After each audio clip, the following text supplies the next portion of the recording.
મરણનો રોગ નહીં જાવે. જીરે રાણી, સુરજા રાણી, જ્યાં સુધી આવા કોઈ બ્રહ્મનિષ્ઠ ગુરુ મળે ને ત્યાં સુધી માણસને જન્મ અને મરણનો રોગ લાગુ પડી ગયો છે. એના કરતા બધાય રોગ હારા. જન્મ મરણનો રોગ છે ને એ બહુ ખરાબ. આ શરીરમાં ગમે એ રોગ થયો હોય ને તો એક જન્મ પૂરતો હોય કે ભાઈ આ શરીર છે ત્યાં સુધી જ હોય ને, પછી તો બીજા શરીરમાં તો એ નથી આવવાનો. પણ આ જન્મ મરણનો રોગ છે એ જે જન્મો જન્મ ભેગો જ આવે. એટલે કીધું કે નામ લિયા તો સબ કુછ કિયા સકલ શાસ્ત્ર કા ભેદ, બિના નામે નરગમાં કિયા પઢી પઢી પઢી ચાર વેદ. રામ નામ કી ઔષધિ ખરી નીતિ સે ખાય, તો અંગમાં પીડા વ્યાપે નહીં, મહારોગ મટી જાય. રામ નામની, રામના નામની, રામ એટલે આત્મા અને એનું નામ એટલે આ અજંપા ધ્યાન. ઈ ઔષધિ, ઈ દવા જેને મળી ગઈ ને એને અંગમાં પીડાય ન આવે અને મહારોગ એટલે જન્મ મરણનો રોગ મટી જાય. એટલે લોયણબેન કહે છે કે સુરજા રાણી, આને જન્મ મરણનો રોગ મટાડી દીધો સદગુરુએ. એટલે એ સંતોને આ રાજમહેલમાં પધરાવ્યા છે. પછી બીજી કડીમાં કહે છે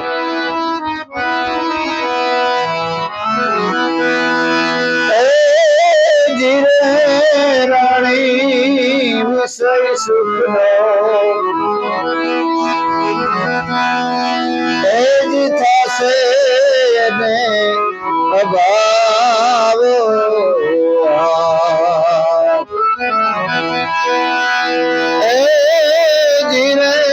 રાણી વિષય સુખનો એને થશે એ અભાવ.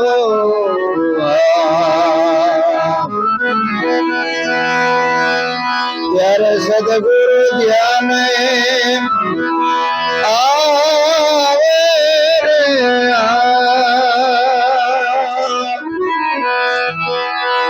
ત્યારે સદગુરુનું ધ્યાન નજરે આવે રે.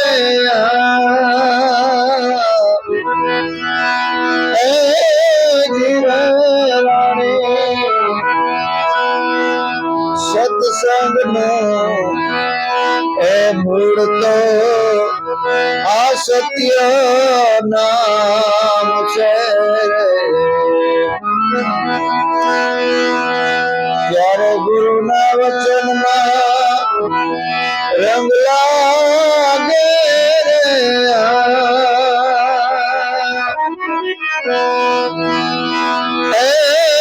ગીરે રાણી જ્યાં લગી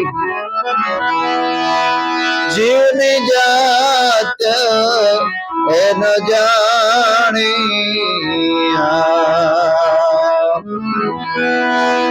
ત્યાં લગી અભિમાન આવે રે.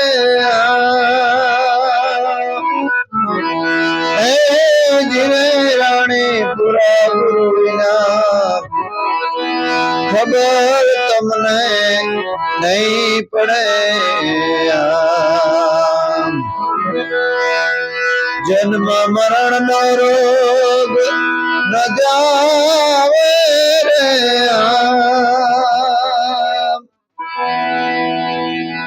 ધીરે રાણી વિષય સુખ નો થાશે અભાવ. વિષય એટલે આપણા મનુષ્ય શરીરમાં 5 જાતના વિષય છે: શબ્દ, સ્પર્શ, રૂપ, રસ અને ગંધ.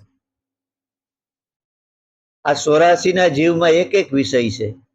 એ એક એક વિષય છે ને તો એનું મૃત્યુનું કારણ બને છે. પણ માણસની અંદર એવા 5 વિષય છે: શબ્દ, સ્પર્શ, રૂપ, રસ અને ગંધ. શબ્દ એટલે સંગીત. કોઈને સંગીત વાળું હોય, પણ સંગીત વાળું હોય ને એ ખરેખર સંગીતમાં જો મોહાઈ જાય ને તો મૃત્યુનું કારણ બને. હરણને સંગીત વાળું હોય એટલે હરણને જ્યારે પકડવું હોય ને ત્યારે એવું સંગીત વગાડવામાં આવે જંગલની અંદર કે સંગીતમાં સાંભળી અને મૃગલો નજીક આવે છે હરણ, અને આમ ચિત્રો એવો થઈને ઉભો રહી જાય. એ સામી સાથી એને પકડી રાખે છે અને પછી સર્કસમાં કામ કરાવે. પછી પરસ એટલે કામ, હાથીને કામ વાલો છે. જંગલની અંદર હાથીને પકડવો હોય ત્યારે ઊંડો ખાડો કરે, પછી માથે લાકડા મૂકે અને પ્લાસ્ટિકની હાથણી ઉપર બેસાડે. જંગલની અંદર હાથી જોવે અને ન્યા આવે ને ઓલા ખાડામાં પડે, ન્યા 10-15 દી ભૂખ્યો રાખે અને પકડી અને સર્કસમાં કામ કરાવે. પછી રૂપ, પતંગિયાને રૂપ વાલું છે. દીવો લાઈટો બરતી હોય ત્યાં બાજુમાં રૂપ જોઈને આવે અને સીધો બરીને ભસ્મ થઈ જાય. પછી રસ, માખીને રસ વાલો છે. કાદવ કિસડ ગમે ત્યાંથી રસ ભેગો જ કરે, ભેગો જ કરે, ભેગો જ કરે, ખાય નહીં, ખવડાવે નહીં. પછી પારાથી જંગલમાં આવે એને હરગાવી નાખે, મધાગું લઈ જાય. રૂપ, રસ અને ગંધ, ભમરાની ગંધ વાલી છે. લોઢા જેવા લાકડામાં ભમરો કાણા પાડી નાખે, પણ ઈ જ ભમરો ફૂલ ઉપર બેસે અને હાંજ પડે અને ફૂલ બીડાઈ જાય, પણ એને આ શક્તિમાં એ ફૂલને કાપી શકતો નથી, અંદર ગુંગળાઈને મરી જાય છે. આ 5 વિષય માણસની અંદર છે. સત્ય નામ લોયણ કહે છે સુરજા રાણીને કે જ્યારે સત્ય નામ મળે ને એમાં સુરતા લાગે ને ત્યારે આ 5 વિષય આઘા ખસવા મળે, ધીમે ધીમે ધીમે ધીમે. જીરે રાણી વિષય સુખનો એને પછી થશે અભાવો, વિષય સુખનો અભાવો થઈ જાય ત્યારે સદગુરુ એને ધ્યાને આવે. સદગુરુ એટલે તમારો આત્મા, સગુણ રૂપ પરમાત્મા ગુરુનો દેહ છે અને નિરાકાર બ્રહ્મ તમારો આત્મા છે, તમારો નાદ બ્રહ્મ છે, તમારા પ્રાણ છે. એમાં ધ્યાન લાગી જાય ને એટલે ઓલું બધું પછી ભૂલાઈ જાય. જીરે રાણી સત્સંગનું મૂળ પ્રથમ સત્ય નામ છે. આપણે આ સત્સંગ કરીએ ને એ સત્સંગ વિશેની વાતો છે, પણ સુરજા રાણી કહે છે કે હાસો સત્સંગ તો તમારી સુરતા, પ્રાણ અને શબ્દ એ ત્રણેય એક થઈને ભજન કરે છે ને એનાથી મોટો સત્સંગ કોઈ નથી. એમાં કોઈ બીજાની જરૂર નથી, તમારી એકની જ જરૂર છે ને તમારા મનની જરૂર છે. એ સુખ મોટામાં મોટો એ સત્સંગ છે, એ મૂળ છે સત્સંગ. એવડું મોટું વૃક્ષ હોય, હજારો પાંદડા, દાયડું, આ તે હોય, પણ એનું આધાર શેનો હોય? મૂળનો. મૂળ કાપી નાખીએ તો સુકાઈ જાય. એવી રીતે સત્સંગનું હાસું મૂળ એ આ સત્ય નામ છે. જે શ્વાસે શ્વાસે સ્મરણ કરો છો ને એ સત્ય નામ છે. જીરે રાણી ગુરુના વસનમાં જેને આવો રંગ લાગે, નીત નીત નવો રંગ ચડે. 6 મહિના આપણે મળ્યા હોય અને પાછા 6 મહિના વરહદી થયો હોય ને તો એના કરતા થોડોક ઊંચો વયો ગયો હોય ભક્તિમાં. કાયમથી કાયમ એને નવો રંગ કહેવાય. ઘણા આપણે કહેતા હોય, જો આપણે ખરેખર ભક્તિ કરીએ ને તો કોઈ પૂછતું હોય કે તમે તો હા બદલાઈ ગયા, આવા બદલાઈ ગયા, કેવું આ માણસ હતો ખરાબ અને કેવું થઈ ગયું. આ બેન કેમ હાવ જેમને તેમ બોલતા, ઘરમાં ના તેન, પોતાના ઘરવાળા હારીને, છોકરા હારીને જેમને તેમ બોલતા, હવે તો અમને બોલતા કોઈ દી નથી સાંભળ્યા. એમ કહે ને એ તો માનવું કે હવે ભક્તિનો રંગ ચડ્યો. એટલે જીરે સુરજા રાણી એને નીત નવો રંગ ચડે છે. સગા વાલા ભલે મોઢે ન કહેતા હોય પણ એને પાછળથી એકવાર કેવું પડે કે નહીં, એ ભલે ગમે ત્યાં જાતા હોય પણ એમાં ફેર બહુ પડી ગયો છે. તો એ માની લેવું ખાસો ગુરુનો બાળક બન્યો છે. કોઈ આપણે આપણી ઉપર અવગુણ કરી નાખે ને તો એના ઉપર ગુણ કરે. કે વાંધો નહીં, ભલે મને 2 શબ્દ કહી લીધા, પણ હું ગુરુનો બાળક છું, મારે માથે સમર્થ ગુરુનો હાથ છે. જો હું એના જેવી થઈ જાઉં તો મારા ગુરુને મારી કિંમત શું? હે, બેયનું નાક કપાય. એને બીજાઓને કોઈ કઈ ન કહે, પણ કહે કેને કે હું ભક્તિ ભક્તિ ભક્તિ વાળા કહે છે.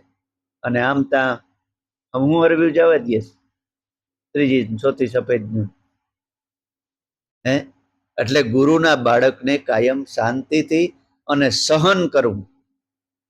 ગોરખ જતી કે ગુરુના બાળકનું મોટામાં મોટું હથિયાર હોય ને એ ક્ષમા છે. બીજાને ક્ષમા આપી દેવું કે ભલે વાંધો નહીં ભાઈ, હજી 2 શબ્દ કહી લે, તું રાજી થતો હોય તો. એને સદગુરુનો વસનનો એને હાસો રંગ લાગે. એટલે આ લાખાને ઈ રંગ લાગ્યો છે. પછી હું કહે છે, એ જીરે રાણી ભેદ મે બ્રહ્મણા જેને પાસે કદી એના આવે.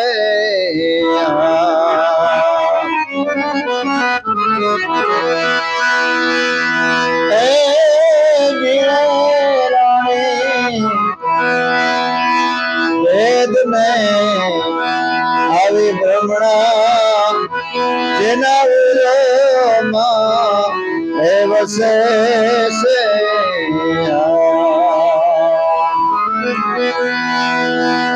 એને સદગુરુ શું સમજાવે રે.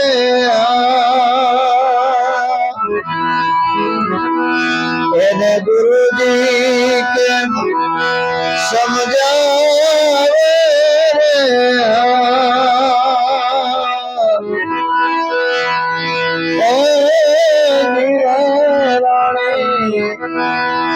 જાતિ રે ભાતી નો જેનો ગર્વ નથી હજી ઘડીયો રે.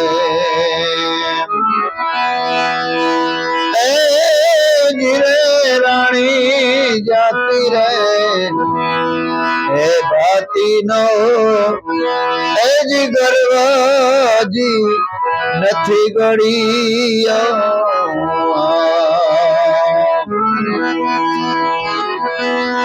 એને ગુરુના ઘરમાં કેમ આવે રે.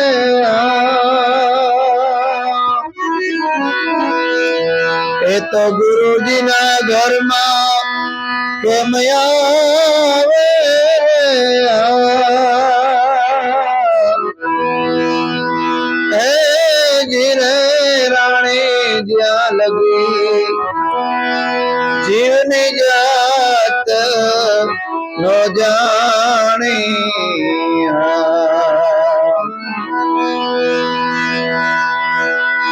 ત્યાં લગી અભયમાન આવે રે.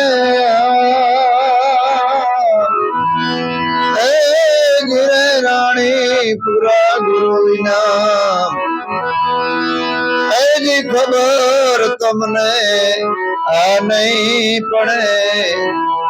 જન્મ મરણ નો રોગ નહીં જાવે રે.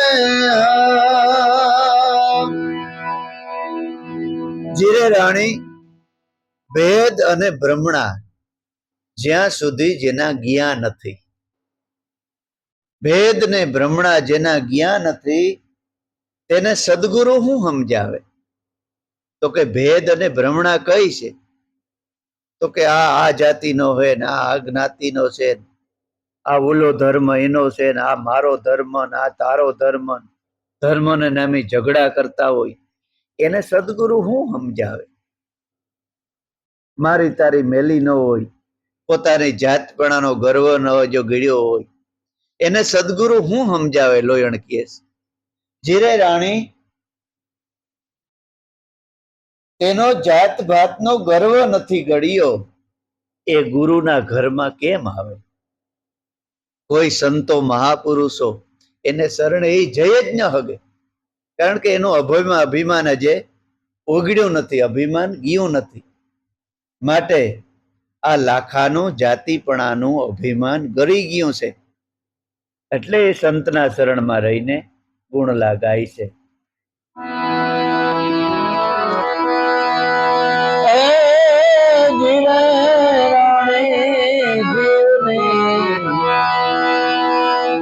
શિવની જેણે ખોજ જાણી નથી,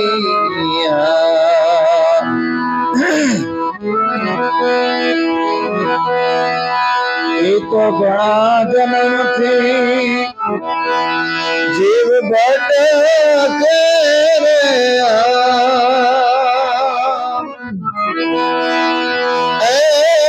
જીરે રાણી જીવ રે શિવની એજી યુક્તિ જેને જાણી નથી,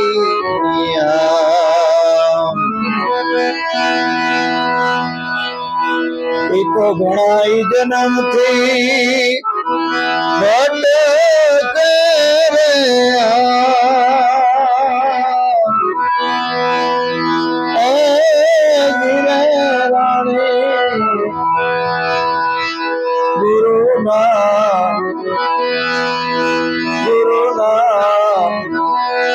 વિના સત્સંગ એને ક્યાંથી મળે રે,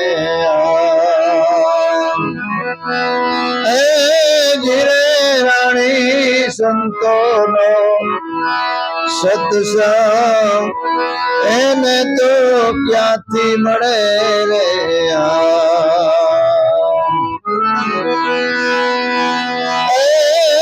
ગીરે રાણી જ્યાં લગી આ જીવની એજી જાત એનો જાણી, જ્યાં લગી અભિમાન આવે રે,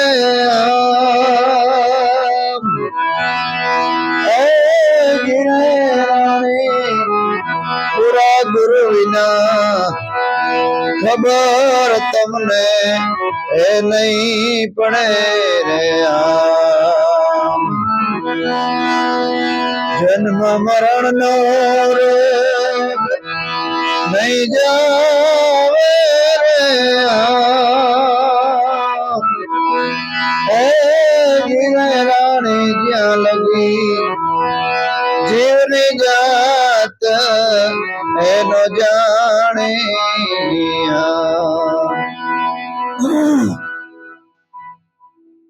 જીરે રાણી ખટ ઉર્મી જ્યાં સુધી શુદ્ધ નથી કીધી. ખટ ઉર્મી એટલે આપણી અંદર વિચારો ઉત્પન્ન થાય છે, આશાઓ ઉત્પન્ન થાય છે કે આ કરી લઉં, ઓલું કરી લઉં, ઓલું કરી લઉં. એ શુદ્ધ કરી દેવાની છે.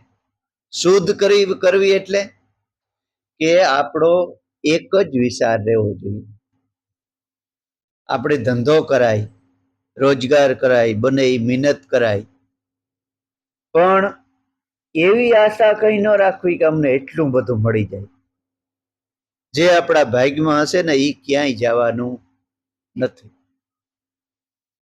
કોઈ પણ ભગવાન પણ તમારા ભાગ્યમાં હે ને એ લઈ નહીં શકે, અને તમારા ભાગ્યમાં નહીં હોય ને તો ભગવાન નહીં દઈ શકે. એવી ઈચ્છા છોડી અને એક ઈચ્છા ભગવાનના ભજનની રાખવી, એને શુભ ઈચ્છા કહેવાય. ઈશ્વર સિવાય બધું ખોટું. ભગવાન મળે તો હું ભલામણા ઘટે, હે એક જ કે તારું શરણ જોઈએ છે, બસ બીજું કઈ નથી. ઈ શુદ્ધ કીધી કહેવાય, શુભ ઈચ્છા. આપણા વિચારો શુદ્ધ બની ગયા કહેવાય. જગત ભલે ગમે ઈ કરે, દેખા દેખી કોઈ દી કરવી નહીં. ઓલે આમ કર્યું તો આપણે એમ કરી લેવું. આપણા પ્રમાણમાં આપણા જેવું જીવન હોય એ પ્રમાણે આપણે કરી લેવું. જીરે રાણી જીવ અને શિવની ખોજ નહીં પાવે ત્યાં સુધી જીવ એટલે આપણું મન અને શિવ એટલે તમારો આત્મા. એને ખોજ ત્યાં સુધી થાય નહીં, જો બીજે મન વયું જાય તો. ઘણા જન્મથી આ જીવ ભટકે છે, એને સત્સંગ વિના કોઈ દી મૂળ ઘેર આવે નહીં. જન્મો જન્મ, ઘણા કરોડો જન્મથી આ જીવ ભટકતો હોય, લાખો જન્મથી. પણ હાસો સત્સંગ મળે ને ત્યારે મનને ખબર પડે કે હું તો ક્યાંનું ક્યાં ભટકું છું, મારો જન્મ તો અહીંથી થયો છે. ત્યારે ખબર પડે. ઓલી એક બેન કે આખા ગામમાં એટલી વિચારો ચડી ગઈ કે પોતાનો દીકરો કાંખમાં તેડ્યો તો ગામમાં દે ગોતવા નીકળી. ઘેર ઘેર પૂછે, બેન મારા દીકરાની ક્યાંય જોયો? તો કે ના ભાઈ, દીકરાને નથી જોયો. બીજે ઘેર, ત્રીજે ઘેર, ઘણી જગ્યાએ પૂછ્યું. પછી એક મોટી ઉંમરના ડોહીમાં હતા. ડોહીમાને કીધું કે માં, આજ તો મારો દીકરો ખોવાઈ ગયો, હવાનો ક્યાં ગયો હોય, કવડોક છે? તો કે નાનો એવો છે, વરહકદીનો. તો કે આ તેડ્યો છે કેનો છે? જોવે તો હા હાર્યું લે. તે દી કહેવત પડી, કાંખમાં ગોગો ને ગામમાં ગોતવા નીકળી. એ કહેવત શું છે કે ઈશ્વર ભેગો છે અને આખા જગતમાં માણસ ગોતે છે. ભગવાન કાંખમાં જ છે, આપણા ભેગો જ છે. પણ ઈ કોઈ ડોહી એટલે કોઈ સંત મળે, કોઈ હાસા સદગુરુ મળે ને તો બતાવે કે બાપા આ તારા લોહી કોણ બનાવે છે. જગતમાં એવું ક્યાંય તમે સાંભળ્યું કે ફલાણે લોહી બનાવે છે? આ ઘણા એમ કહેતા હોય કે ઈ તો વરે આમ કહી દે, તમારા મનની વાત કહી દે. તમે બેઠા હોય કે તમને કહી દે કે તમારા મનમાં આ પ્રશ્ન હે ને, તો એને ઈએ પૂછો ને થોડુંક લોહી બનાવી દે. કોઈ પણ પરસા કરતા હોય ને તમને કઈ ન તમારે પૂછવું, એને એટલું જ પૂછવું કે એમને લીટર એક લોહી બનાવી દો. હમણાં ઘણા નતું કરતા હોય, આપણે એનું નામ નથી લેવું, મોબાઈલમાં આવતા હોય કે સભામાં આવે એટલે વર્તી જાય કે તું આમ ને નામ આવ્યું, આપણું નામ કહી દઈએ, આપણા ગામનું નામ કહી દઈએ. એ અમારે એને કે કઈ નથી કેવું, અમારે લોહી ઘટે થોડુંક બનાવી દો.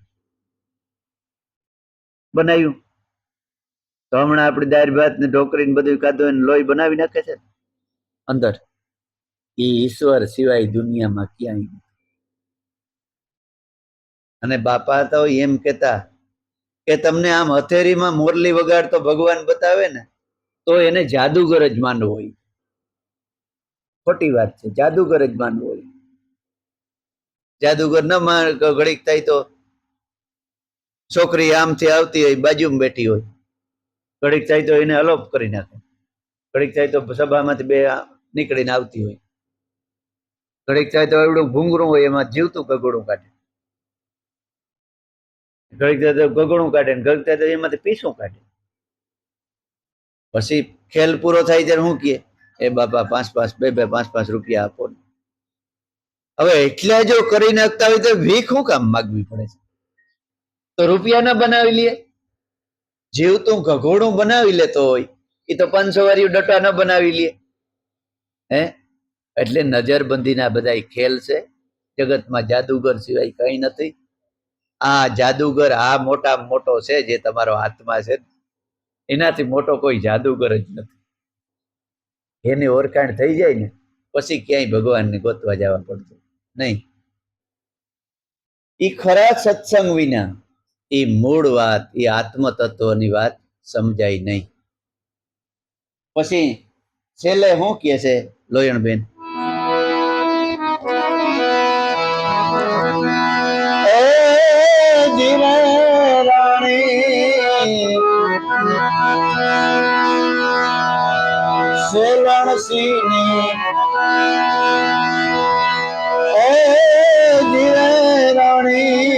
બંધન મોક્ષ એવું સદગુરુ એ બતાવે.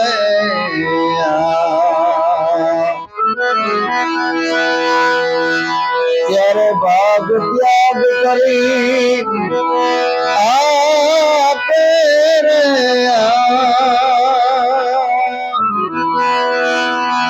ત્યારે ભાગ ત્યાગ કરીને એ જીયા આપે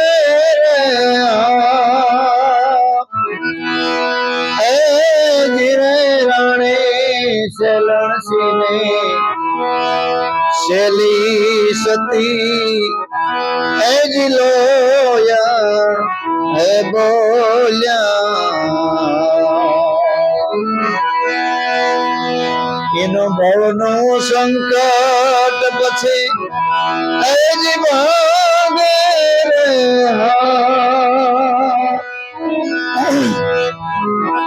એનો ભવનો રે સંકટ હે જી ભાગે રે હે જી રે રાણી ત્યાં લગી આ જીવની જાત એનો જાણિયા ત્યાં લગી અભિમાન આવે રે હે જીરે રાણી પુરા ગુરુ વિના ખબર તમને એ નહીં પડે જન્મ મરણ નો રોગ એને જાવે રે હે જીરે રાણી જ્યાં લગી જીવની જાત એનો જાણી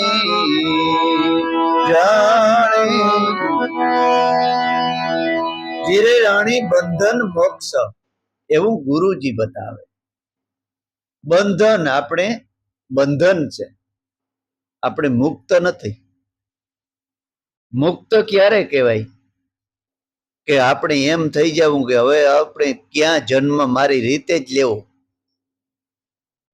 એને મુક્ત કહેવાય મોક્ષ કહેવાય ભાઈ આપણે નથી કહેતા કે ભાઈ નોકરી હારી 1 લાખ રૂપિયો પગાર 2 લાખ રૂપિયો પગાર છે પણ બંધન હારું બહુ દિવાળી આવીને તોય એક દિન જ રજા આપી પગાર 2 લાખ એટલો ટાઈમ એટલું કામ એક દીજો કપાઈ મહિનામાં તો ઉતારી મૂકે ભાઈ તમારું કામ તો એ બંધન એ હું કામની નોકરી તો સ્વતંત્ર કે આપણે પોતાનો ઘરનો ધંધો હોય ઘરની દુકાન હોય કે ઘરની જો ખેતી હોય અત્યારે આપણે ઘણું કામ છે પણ આપણે બેહી ગયા જો એને સ્વતંત્ર કહેવાય ને ક્યાંક મૂલી ગયા હોય ને હું ક્યાંક મજૂરી ગયા હોય ને તમે એટલા બધા આવો કે બાબા ઘડીક સત્સંગ કરો ને તમે કે ઓલો કે ભાઈ જવા દો ઘરે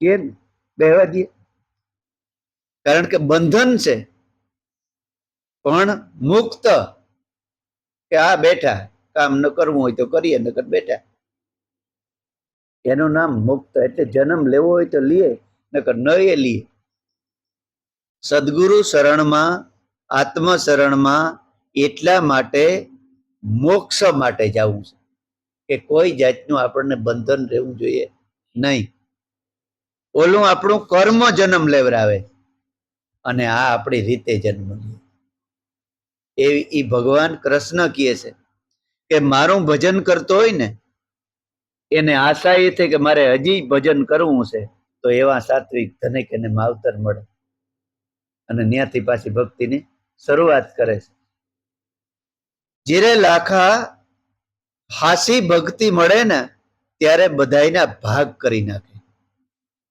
કે તું શરીર નથી તું મન નથી તું હાથ નથી પગ નથી તું અવિનાશી આત્મો છે તારું જન્મય નથી મરણય નથી કોઈ વસ્તુ તને નથી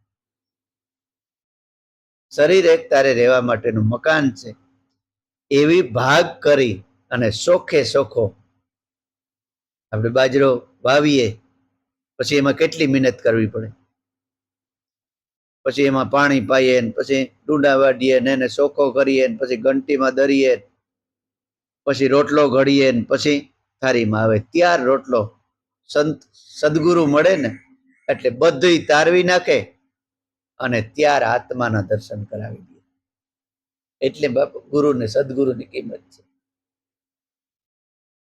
જેરે લાખા શેલણસિંહ ને શેલી લોયણ બોલ્યા તેનું પછી ભવનું સંકટ ભાંગી જાય ભવો ભવનું એનું દુઃખ સંકટ જે કંઈ કયો એ ભાંગી જાય. માટે જીરે લાખા આવો સદગુરુ, જીરે રાણી આવા સદગુરુ આ લાખાને મળી ગયા. એટલા માટે આ બધાય સંતોને એને તેડાવ્યા છે અને સંત પોતે સંત બની ગયો છે. હવે કીર્તન બોલીએ બધા.